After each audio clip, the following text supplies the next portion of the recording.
All right, so now in our final steps here, we're going to stack the cakes. So we've already gone through layering them, and the last part of the process is stacking them so that it becomes a 2-tier cake rather than a 1-tier. So I have both my tiers here. I have my 9-inch tier. This is my 6-inch tier. And as you can see, I left the 6-inch tier rounded on the top. I think it's pretty. It's really up to you, whatever you want to do with it. You're gonna need to have a really thin cardboard cutout circle. You can use anything for this. You can buy them. I'm cheap and I like to cut them out of like boxes that I have. So you can use an old cereal box or whatever you have. Just trace the bottom of whatever pan size you used.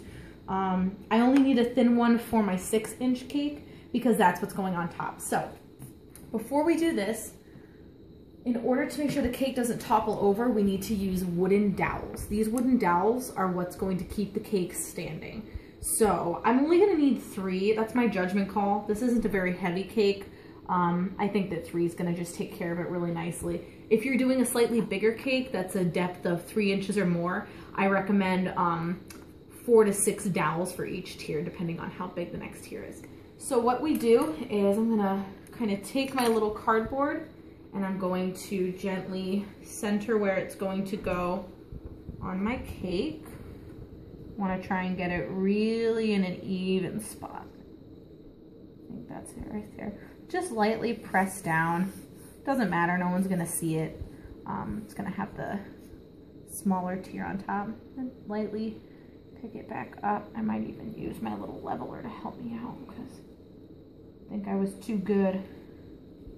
Got it a little stuck, but that's okay. We want that impression there so that when you go to center your cake later, it's gonna be really noticeable where you're gonna have to put your tier down.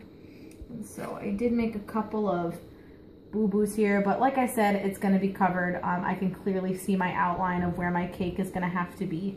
So the next thing you do is you make your marks with your dowels of where your cake is going to sit, just so you kind of know where it's going to be.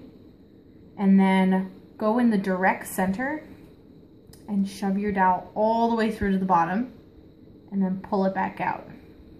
And that's gonna tell you where you need to cut it. And so you wanna cut it just so it sits a little bit under the cake and just use the line of where the frosting is sitting. Hopefully that focuses it to tell you where to cut. So now we'll come back in a minute. I'm gonna cut all these dowels and then when we come back, I'll actually be putting the cake on top.